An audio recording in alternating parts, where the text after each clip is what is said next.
What is going on, guys? Joey Franzo here with Flex Training Systems.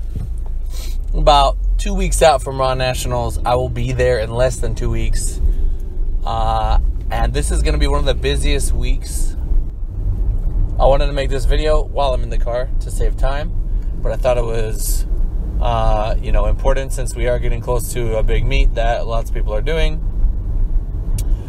And that is to...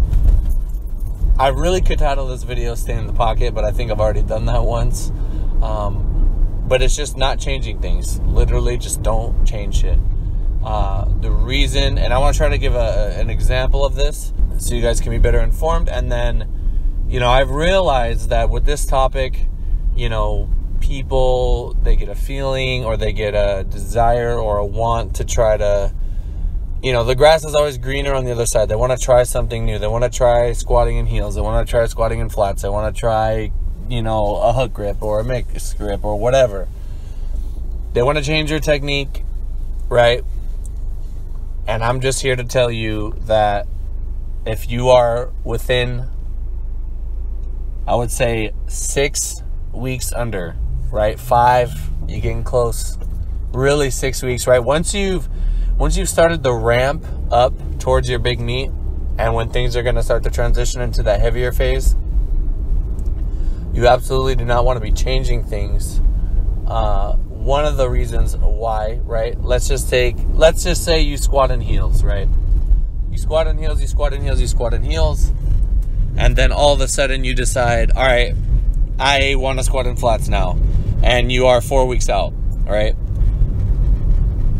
At this point, you probably, generated a decent amount of adaptation, maybe some fatigue to, the muscles that are associated with whatever it takes for you to perform the low bar squat in heels, right? Now,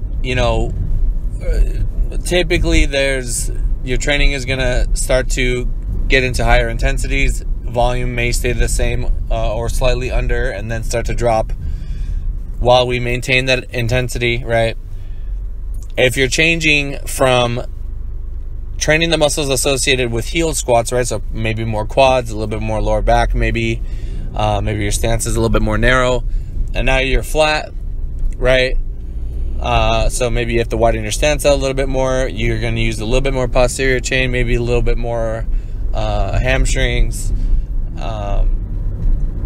What's going to happen is, as you get closer to the competition, the longer you're out of those heels, what's going to happen is your quads are going to so I shouldn't just say quads, but for the simplicity, I'll just say your quads, right? It's really the muscles associated with whatever it takes for you to low bar in heels. Those muscles are going to start to come out of that state of fatigue. They're going to kind of, fully recover from training in heels, right? So you might see an initial bump in your strength. You might start to feel really good. And you're like, oh man, this is where people really screw up. They're going to be, oh man, I just, a week ago, 10 days ago, I changed from heels to flats. Look how strong I am now. I'm 3 weeks out. Oh man, I'm doing so good. I'm killing it. Everything feels great, right? The stance that you don't train is the stance that's always going to feel good because you don't train it. It's not beat up. Those muscles are fresh, right? So now you're like, wow, I'm so much better in heels. I'm so much better in flats. I'm so much better in flats. I'm so much better in flats.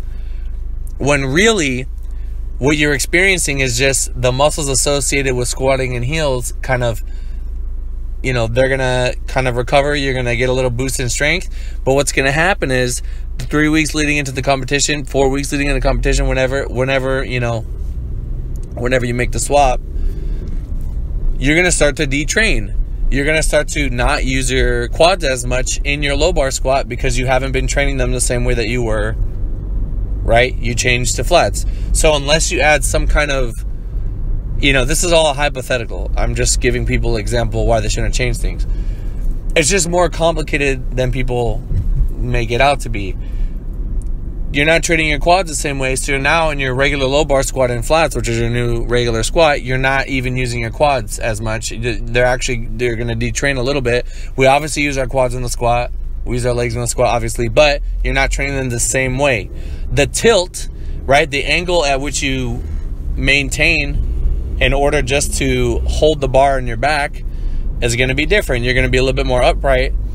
I noticed right away going from, this is many years ago, when I went from flats to heels, that it was a lot harder for me on my back to kind of stay lean forward. And then when I went back to flats, it was super easy and very comfortable for me to kind of control big weight, right? And one of the big things about powerlifting, especially the higher you get up there in weight, especially if you're a smaller person, is control. Control, control, control. I said that literally a million times in the last week.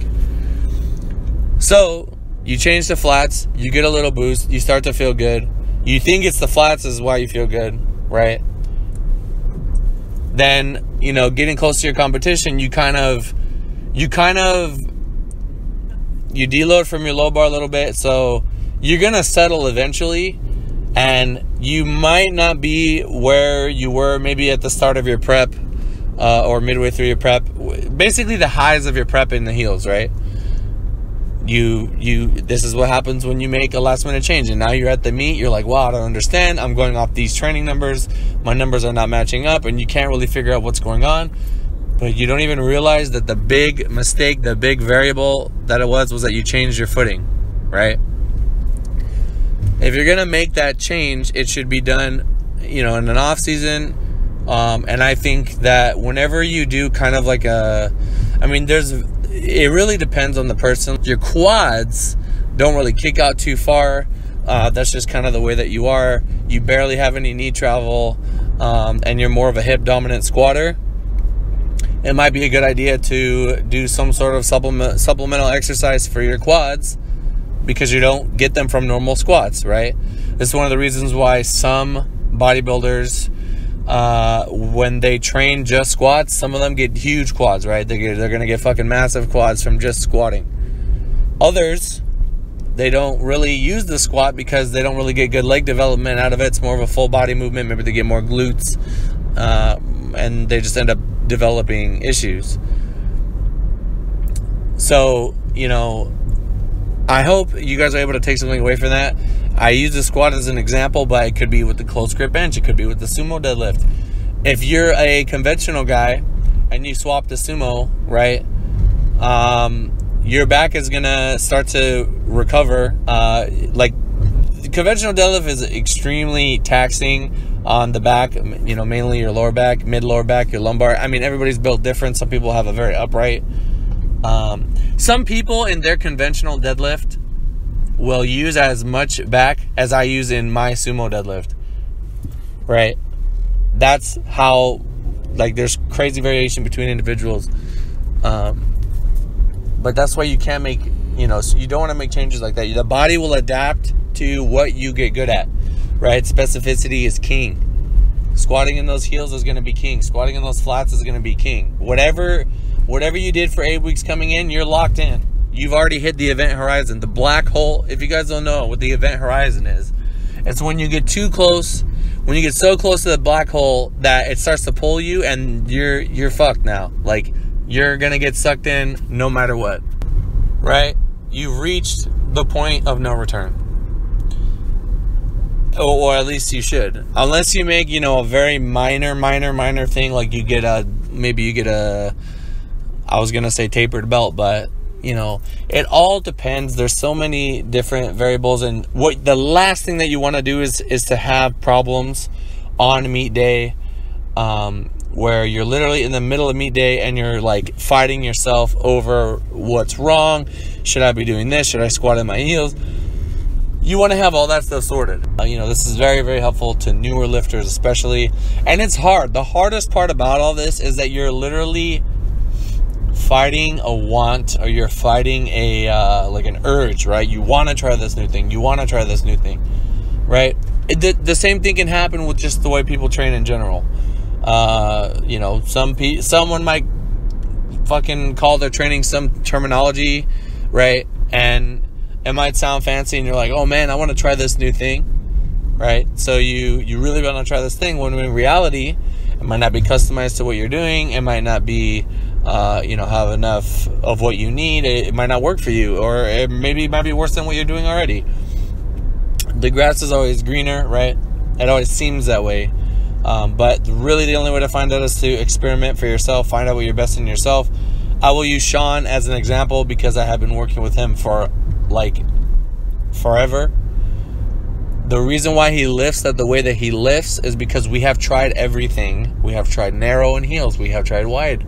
We have tried a closer grip. We have tried a wider grip. We have tried conventional. For those of you that don't know, Sean used to pull conventional with the mixed grip, right? Now he's like super wide sumo with the hook grip, right?